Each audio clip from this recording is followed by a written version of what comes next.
works fine. I think Scion works fine. You know, anything that can extend the Seraphine ultimate is going to feel fantastic here. You front to back with this Ashe, you pop off. Guma got MVP of the World's Finals with an amazing performance on this pick. Yeah. Just a few months ago.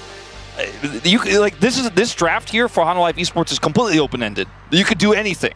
Well, maybe not this. Well, they're going to do that instead. Okay, so there is a Ziggs. MEL going to be locked in. The MEL PYKE bottom lane. Okay.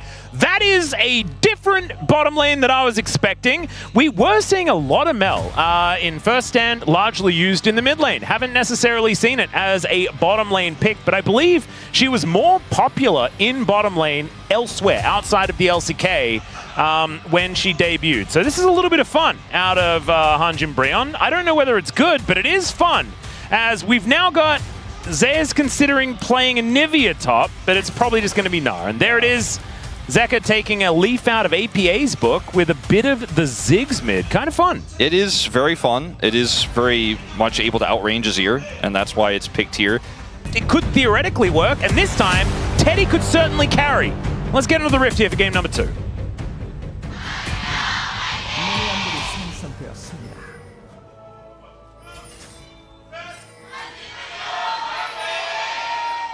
All right, the pro fans trying to work out the HANWHA BRION call. So far, the cadence hasn't been quite sorted out. However, we are getting there slowly but surely. Gideon unable to quite get the reset to work out as quickly as he would like, and that ward is going to stay alive. But they already did get information that he was starting on his top side. He got his +5, you know. Yeah, exactly. I mean, that's the main thing. Okay, Casting and Zeus still, you know, starting things off. Obviously, if you do get up into melee range, the Renekton can figure some things out. Here's the thing about the Renekton, right? Like, you picked Renekton early in this draft, so this is the issue I have with it. You picked it early in the draft, you know you're playing into Ashe, so you also know you're playing into Ashe Seraphine. Yes. We knew this. And they didn't ban the Gnar because they protected Loki instead. Ended up playing into Ziggs anyways. So now you're having a tough top lane matchup. This MEL pick doesn't necessarily solve what's going down here in the bottom lane, especially if you don't hit your hooks. Yeah, Namgung is just going to get... Almost deaded? Almost deaded, yeah. That's what I was looking for. Thank you for the help there, Wolf, as they do crash this wave in. Thankfully, does get a bunch of his health back when he goes out of vision, and so therefore is going to drink the potion and regen a bunch of that health. Yeah, they love those underwater champions in the gray health, don't they? Yeah, they really do. The Bilgewater lets just have gray health bars. Maybe a Fizz rework in the future. There we go. I mean, I think Fizz is annoying enough. Imagine when he goes untargetable, he just gets half his health back. Yeah, it's a really great way. It'd be a very playful trickster, absolutely. That's all right. Casting and Zeus here hanging out towards his top side of the map still, as the bomb comes back. And Loki down to 200 health on this Azir. Imagine picking up a newspaper and like the front page just says, "Don't read it, it's all bad." That's kind of like what bro fans are reading right now. They're like, they took a little break after game 1, you know, went to the store. They're like, surely they'll go to 3, so I'm going to go get some snacks. And then they come and check in. What's going on in game 2? Let me take a look at that draft. Let me take a look at that early game. And they see Loki pushed out a lane, Ashe Seraphine crushing the bottom lane, and Renekton's playing in an R, and it's like... Hang on a second. Namgung is about to walk over a ward. A bit of a skirmish for Scuttle again? Yeah, Gideon going to be able to grab that one, as Delight looking for that beat drop, and not able to quite lock down Namgung, but does get him out of there. As now Gideon looking to make his way towards Zeka, who is completely out of mana. Satchel is available, but he doesn't have the mana to use it, just flashes. Ooh, double Scuttle here for the Trundle after getting a flash out of the mid laner. This is a pretty good start here for the Bro Jungler. Yeah, it's a really good start for the Trundle that will somehow have to run into Ziggs, Ashe, Seraphine Wolf, later on. Stop it! Done with your pessimism. I'm sorry, like, I know it's early on in the season and we can't be starting like this, but... All right, okay, there's the combo. His first blood over to Namgung. Take that, Wolf, you negative Nancy! All right. That's a real good thing, actually. That's not the fake good thing of the double Scuttle. Actual real solid advantage that could translate into large win conditions. This could also be... All right. Something, maybe? Yeah, Casting going to walk over towards Kanavi, who does get knocked up, does get the knock up. There is the kennel going down as Zeus looks for the wallop. Will connect it there onto Gideon, who's going to have to flash to get himself out of here. But the flash immediate follow, and Zeus going to lock down the kill onto the Trundle. That 2v2 did not feel very fair at all, as Kanavi looking for even more. If Kanavi told Zeus, I got this 1v2, bro, just stay where you are, it would have felt okay. But instead it was not. Oh. Okay, well, Namgung looking for an angle here. Does find the stun onto the Xin Zhao. He looks to just try and lock down the camp because I think he knew that he was dead. As the Seraphine moves up as well, that is a kill. It's the bros in the lead as far as gold, kills. I mean, it's working kind of. Yeah. Don't look at this. Don't look at that. But it's, yeah, there we go. See, replay. Yes, Let's do that. So, look, this is a great hook. Teddy gets the follow-up instantly. This is part of why this lane is a thing in the first place, is you can easily set up the route afterwards. Here in the 2v1, that's all fine and good. The problem is that there's an R on the other side. Casting only has one empowered ability, so he's like, I use my W. He's like, I'm out of here, by the way. I can't get an empowered Q to get that health back, so you're just on your own. Kanavi follow flashes here. Then Kanavi does a Kanavi move in staying. And because Namgung is a scholar of the LPL, he's like, I bet he's on here. Does come over here, verifies it. And this is kind of a Keria-esque move, right? Like, this is Keria-esque in terms of getting the early hook right, getting the kill bottom side, roaming, making a play top side, punishing an overextension. That's the kind of Pyke play you want to see. And it was also like, normally, I think that casting would have just gone home. They would have just tried to go for a reset, and Kanavi would have got away with that. But the fact that the bros were like, no. Kanavi sticks around. He wants to take even more from this, and they punish him for it. I think that this is the hubris that Kanavi was punished for in the LCK Cup as well. It's a large reason why HLE did struggle down there. So I'm looking forward to seeing whether the bros are going to be able to carry this one through, as now we're looking for even more. There's the Emperor's Divide onto Kanavi like we were talking about before, but the Mega Inferno Bomb goes down. Gideon gonna have to keep himself alive. Doesn't have the ultimate running just yet. Namgung finds another one. The Bone Skewer is gonna take down Kanavi again. 0-2 for the Xin Zhao, and 1-0-2 for Namgung. 100% kill contribution. This guy's Pyke is kind of popping off. We found Namgung's champion. We found it. Yeah. All right, he looks really good on this one, but he didn't have enough damage to get that initial kill. And I'm going to rotate over as Teddy's going to dodge the arrow. Flash out of the way. Did want to have that rebuttal available for that, but used it on a volley instead, as Namgung going to have to get out of there and will be able to do so. But now, without flash on Teddy, could be a killable MEL in that bottom side, as Gideon going to find Kanavi moving towards the river once again. And when a Trundle is just bigger than you, it's really hard to exist as a jungler. Zeka going to be moving on over, but Gideon still gets the chomp, and down goes the Xin. That's a solo bolo for the bro jungler. Gideon is just eating him for lunch, and I was really talking about how this Trundle is going to struggle to do things later on, because you're playing into the Ashe, the Seraphine, etc., satchel charge, but he's doing it before team fights. He's doing it before 5v5s. And we will see in this fight here again, they look for this right onto Gideon. He's like, okay, well, I'm doomed. I'm going to have to try to look for the bomb. Goes back in after the wind becomes lightning. But they cannot actually burst him down. Then Namgung shows up, hits this hook. Beautifully played. Now, I did the research. I did the check. Namgung has a 100% win rate on this champion across his career. He has never lost a game. He is also playing his second game of his career. Do not give me the sample size, Wolves! No! But, look, Kanavi gets chomped here. Gideon has level 6. Gets the advantage because he's able to out-farm. He is controlling this jungle matchup incredibly well. The tempo he has. Now, Namgung again. Oh my, it's a reel. He's just styling on them. Gumayusi, not a whole lot of opportunity. Does have to flash to get himself out of the way, but use the ghost as well. The bros just fully taking control here in this game. Yeah, Guma's like, I used to play alongside a Pyke like that. I don't think I was playing against one today. And, oof, good start here for the bros. Again, it's a small lead, but they need this tempo badly to make this comp work. They really do. I think that this composition has more legs than what they had in game number 1, though, right? As the arrow is, oh my goodness, just barely not going to connect.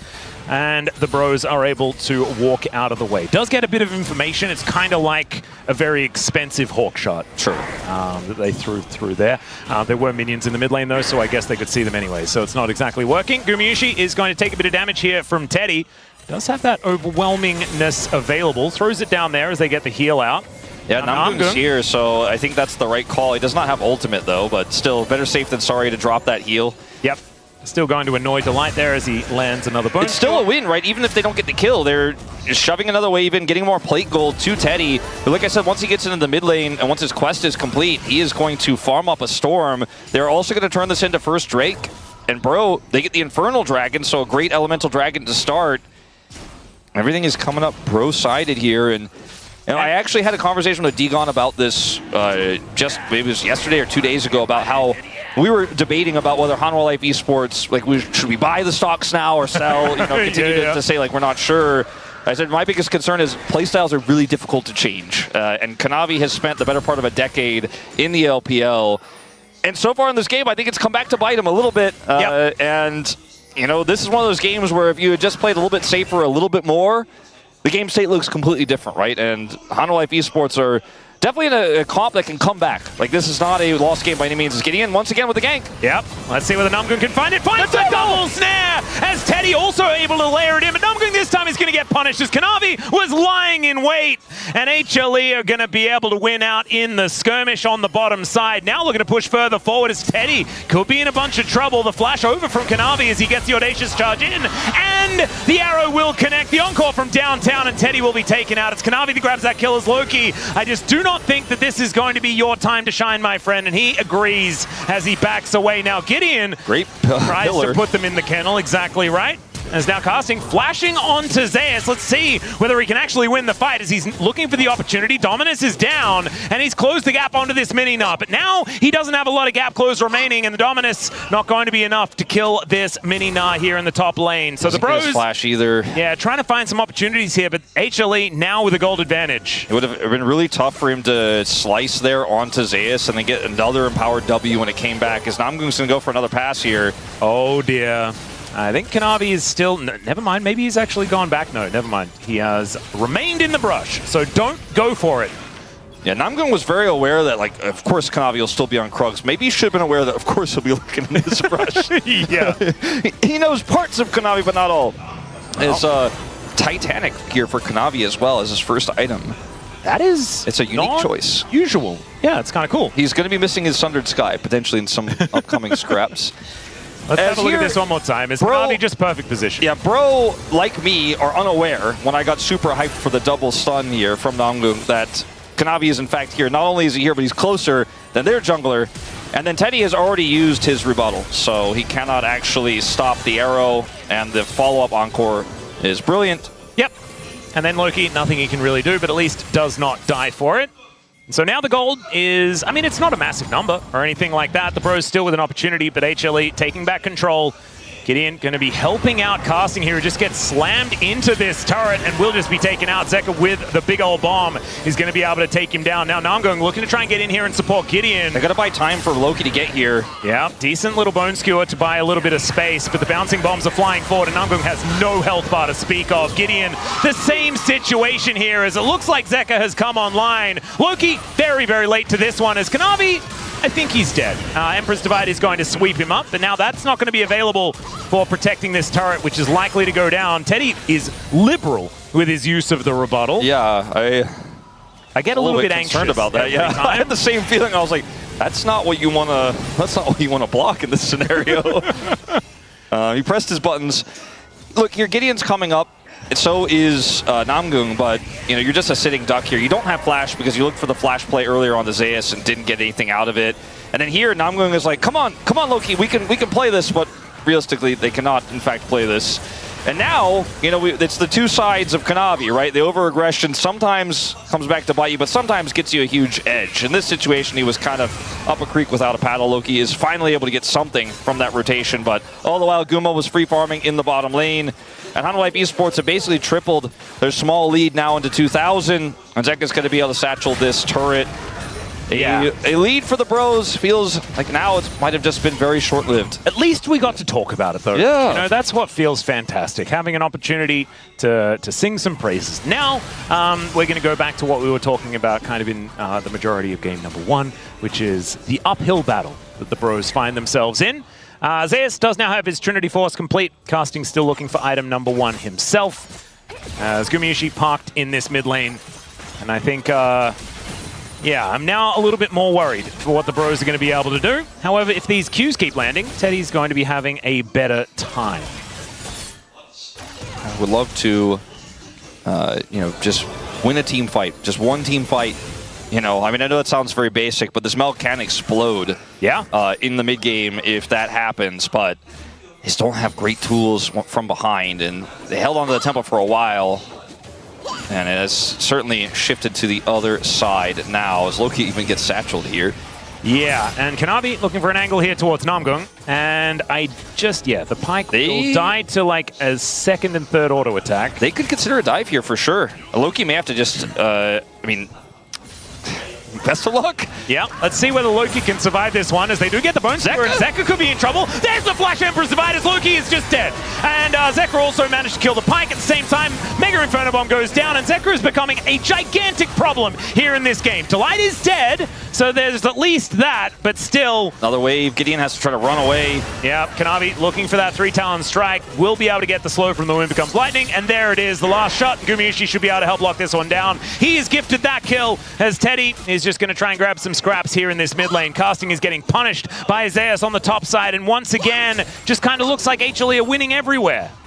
They really are. I mean, it was a heroic play there from Loki, looking for the punish, but it's just not enough, unfortunately. And Teddy didn't have TP, he does now. If he had TP and he TPs in, instead of backing here, then it's a different story. He decides, okay, I can't help out, at least I'm going to push since Zeka's down here. Fantastic two-man Emperor's Divide. The pillar placed as well. And Gideon gets one kill back here. And he does not touch the light, so the kill actually goes over to Loki, which is exactly what they want. But unfortunately for him, he just cannot get outslowed. Kanavi will take his life with the help of Gumayusi. 400 more gold in his pockets. Yeah, that's a big deal. Because Teddy was the only one with a gold advantage. Still does have a slight one, but it's really not feeling like much of anything at all. The bros might be able to get the second Drake. If it's Hextech Soul, you know, you're feeling pretty good about the meaning of the two Drake lead, the double dragon that they have picked up here. And for Zeka, you're feeling pretty good about the fact that even though you didn't have Flash, no one is diving you, and you will get away with this back for free. Picks up Shadow Flame.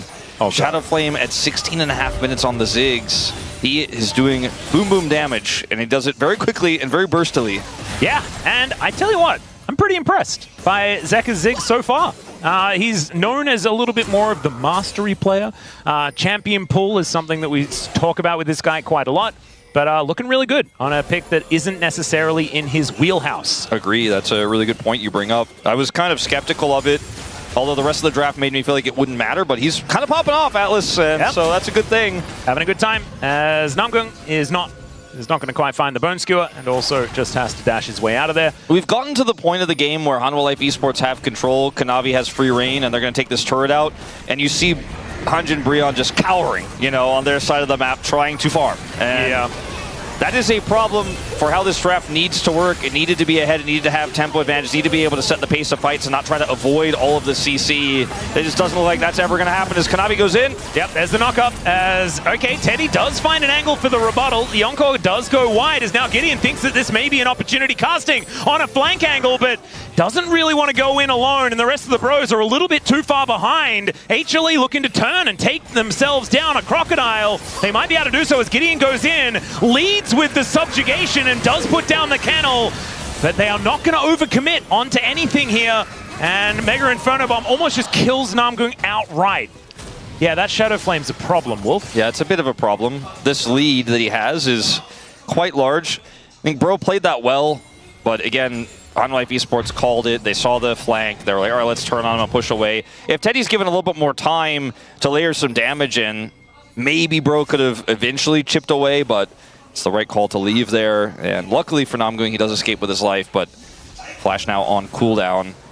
And Bro just have to keep farming. Yeah, Teddy is still the win con, which is kind of always the story with this squad, but there's just not a whole lot of turrets to farm behind, right? Which means objectives go for free. Your jungle starts going to Kanavi, and any LPL or LCK fan currently will tell you that's what he loves to do, is to take the enemy jungle, and he will take every opportunity to get in there, take your vision away, take your wolves away, take your blue, your red, your grump, your Krugs even. Yeah, so all of your stuff is just going to be something that he's looking to takeaway. Is it going to be this next Drake? Well, we'll find out in 2.5 minutes. Baron going to be up in 1 minute's time. We were talking about Hextech Dragon, which would have been cool. It's an Ocean Soul. It's not exactly the most pivotal. However, still would help if the bros can get there, but the Double Dragon is feeling less impactful than it otherwise could be. These bouncing bombs also really hurting, as Casting just wondering what he's supposed to do here. As at least Namgung doesn't die immediately, but man, these bouncing bombs really do hurt. Teddy moving forward, but this inner turret is going to be in satchel range incredibly quickly. There it is, and down it goes. Now Kanavi goes in, looking for that opportunity as the Crocodile, I mean, blink and you'll miss it. Casting is just lying on the floor. You were talking about the handbag syndrome that this Renekton could be faced with, and that is indeed what is happening. It's just like game one where I'm watching Loki go well, farming over here. Sorry about what's happening on the other side, but I'm not going to TP in. Yeah, just play safe bottom lane. Let's see whether they can do so as the flash forward from Kanavi once again. Flash out from Gideon. We'll be able to keep him alive, but this is an inhibitor turret being sieged at 20 minutes, and Zeus is on the other one in the mid lane. Loki, come home! Come home, please! Doesn't have his satchel. Turret's going to survive, but... All right, I mean, that's something. They almost get the turret, I suppose. In that last pick onto Casting, the only thing they could have done is like Teddy presses rebuttal, but you know he's not in range, so it didn't do anything. He's supposed to do flash in front of Casting and look for the rebuttal on the outside. Yeah. That would have been crazy. And then dash cannon out. Yeah, he also went for the Rocket Belt, which I was going to mention. Which I mean, Rocket Belt has really good stats in general, so it's not the worst buy on a mage pick like this, but it is quite unusual. I mean, we've seen just. I think if you're a mage player that likes having it, you can build it and get away with it, right? I think it's one of those type situations. What if you're just an AD carry player who doesn't play mages, who's forced into the awesome dude in this situation? I mean, Teddy was always kind of okay at it. He liked Gale Force, you know? Yeah, same thing, there you basically, go. right? Pretty much the same item. As Casting looking for another flank opportunity, might be able to get in there. Does have the Dominus as the arrow will connect onto Namgung, and he's just obliterated. There's the Encore as well as Loki. He dashes out of the way of it. Gideon surviving for a very long time as the MEL is able to take down the Xin Zhao, and Casting gets in there, slicing, dicing, and looking pretty cool here as the Ashe will be taken out. It's a triple for Zeka though, and he's still at full health. Casting trying to get on top of Zeus, who flashes out of the way. The Mega Inferno Bomb goes down as Teddy. Can he manage to get the execution? And he finds it. And now it's Teddy versus Zeka. The sidesteps are good. The Hextech Minefield doesn't quite land. And there is the Q. They are just going to back away, though, as Zeka says, okay. And they will escape as, man, that was a much better fight for the bros than I was expecting, and maybe it's not over as he finds the Q. Teddy wins it out, and that's a delayed ace. Gives him the kick W. There he goes. All right, delayed ace. Dropping the 6.5 to 5,000 gold. There you go. And we were saying Teddy has to carry. Well, now he's killed everyone on the enemy team. The most hype thing about this fight is that Bro can pull this off from this deficit, right? And the biggest problem for HANWHA Live Esports is if they don't have Guma. And this flank from Casting is phenomenal because he gets on top of Guma. Guma gets deleted, right? Gets a lot of damage done, but once he's gone, Zeka is cooldown-based carry, so isn't able to do as much damage with his Ziggs as Teddy can, really, on this MEL, and they still have the threat of that Renekton. And even though Casting does go down here, Teddy is able to outplay this, has his ultimate, and then once Zeka decides to stick around here, Teddy finds him and gets him with the execute damage. So he does eventually go down. We'll speed this up and then show that. But Teddy is starting to get online. That's one of the other big things. Yes, there's still 5,000 gold behind, but this MEL just got a ton of money. She did. Teddy is a very large deal. I believe had an needlessly large rod and a amp tome. And okay, that's just a Shadow Flame. They just bought a Shadow Flame outright. And another needlessly large rod. It already didn't need to be that big, and he just got another one. Okay. He's 2,000 gold ahead of Gumayusi right now. Guma's got to, you know, he didn't go cleanse, obviously. He's got to be careful about those Renekton flanks as Kanavi and crew are going to start this Baron up. Very difficult for Bro to stop this. I mean, there is a Blast Cone, so Gideon could possibly get on in there. Let's see how much damage. It's going to have to be a turn here for HLE as they are backing away. Let's see how much. Get the teleport out of Casting. Let's see how much damage maybe Teddy could look for here if they wanted to stay on the Baron as well. I was going to say, but they are just going to simply leave, which I think is the right call. Yeah, so HLE got what they wanted, right? They wanted to get that teleport out. Now Zeus will have his backup and available earlier, so they should be able to play these side lanes pretty comfortably. Vision, pretty good here for HLE as well, as they do know what's going on as Gideon. Oh my goodness. I mean, Zeka just does a lot of work as the... Oh, no! Loki immediately punished. That is not the shot he wanted to take. Oh man, he's looking for the shuffle, and he gets interrupted by the arrow. Guma's looking at his teammates and saying, yeah, I did that on purpose. Oh no. I knew he was going in. He was diving to catch it, you know? It's just not really what you want to see, as Namgoong does get some vision of this. Teddy could layer a lot of damage in here. Let's see whether they can make this one happen, as Zeus does blow up the blast cone. Gideon has no flash, so he has to walk in if they want to take this, and the Bros have decided that they're not going to be able to win out, and they'll just let the Baron go. Mega Inferno Bomb almost kills Namgoong, even though it only hits the edge. And the Rebel Baron power play already up to 800 gold. And man, it feels like the Bros are like, they're getting half a step forward, and then they're pushed back 11 steps downhill. I mean, this is just like so unlucky, right? Look at Guma's angle here. There's no way you could convince me he was trying to stop a shuffle. And I think Loki saw it and then was trying to use the shuffle to get out of the way of it, but then hitbox. I think he wanted to try to set up for a potential real engage angle there, and he just ends up getting interrupted, so can't do anything and dies, and Guma gets to laugh all the way to the bank because his angle was good before the shuffle as well, as you were saying, and now HANWHA Life Esports get a Baron off of that one. And we have to remember, like, there is only one plate remaining in the bottom lane inhibitor turret. I mean, Gideon is looking for an angle towards Zeus here, as Teddy is likely to be able to help take him down. Zeus is dead, but can they get more? That's the question. HLE have a lot of people in this top lane, and this inhibitor is not long for the world. I think you just have to give this and try to get mid-turret, and you know that HANWHA Life Esports aren't going to be able to push through the Nexus turrets here. In fact, they're going to look for a TP to defend mid. Teddy just barely gets this before he gets out. Losing casting could lose you the game, though. Yep, the Sundisk does go up, and now Kanavi is looking for casting, and he will just be taken out. The encore will be avoided. Good dash cannon to get out for Loki, as the beat drop comes on through, but does not connect on to the Azir, so he will at least stay alive, but top laner for top laner, and inhibitor turret does go down as well. Teddy at least gets the Rabadons, so that's something. But I'm still putting this in the cons column for the Bros. They don't lose the game right there, so Nexus alive. They're on soul point for an Ocean Soul, kind of technically a positive. There you go. I know it's a stretch to get the cup to be half full, but it's almost there. He has a 4th item death cap. He has a lot of ability power, and I think that if you can somehow kill Guma and Zeus, every fight is winnable. Good luck doing that. Honestly, if you could kill all of HLE, probably winnable.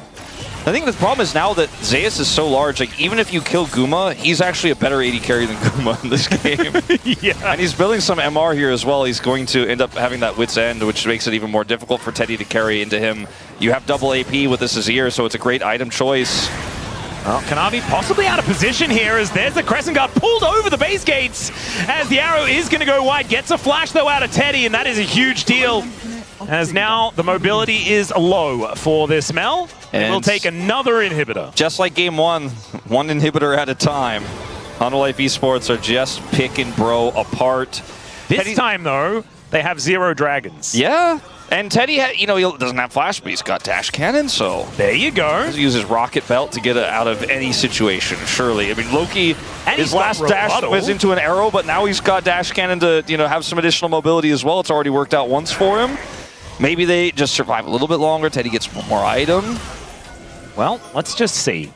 Zeus down to 50%. They're looking for the last remaining inhibitor turret. And this is the problem. HLE just seem to be able to siege with impunity. It's just not a whole lot that the Bros can do about it, as there's a teleport angle. This is the Hail Mary, as Gideon turns up as well, and they get their melee people into the backline, but HLE, they just regroup. Gideon gonna have to flash out of there. Now Casting losing his health bar very, very quickly as the shield comes in. Mega Inferno Bomb, and Casting's almost dead. The Comet almost killed him, as at least he's able to limp his way out of there, but that was the Bros shot, and unfortunately it missed. Yeah, I guess maybe he didn't go Scorch, and his Scorch damage wasn't enough. That wasn't the Scorch angle, Scorch Enjoyer there, but they're going to get this 3rd and final inhibitor. It looks like here, or they really want it. It's super low, but going to play a little bit more respectfully here. Wait for that next wave. I think they should be able to find it, as inhibitor will go down. Now Gideon has walked all the way around. He's just trying to hold this wave so it's not fully stacked. Yeah, Kanavi is just going to fight him though. And I just don't think Gideon really wins it. Although he does have, I don't know, might need to work. Okay, Loki! He finds the angle and takes down Zeka. He sacrifices himself, though, for it. And now it's Gumayusi's time to shine. Takes down 2 already. That's going to be a 3rd. And he's looking for even more as Teddy backing away towards his fountain. But Gumayusi has Nexus turrets in his eyes. And HLE, I think they're going to put an end to this series right here, right now, as the flash over the top as Teddy at least rebuts something, and we'll be able to stop that beat drop from coming through. And there goes Gumayusi for now. Can they actually hold on to this game? As Kanavi says, absolutely not. And he'll take down the Nexus and conclude this 2-0 for HLE.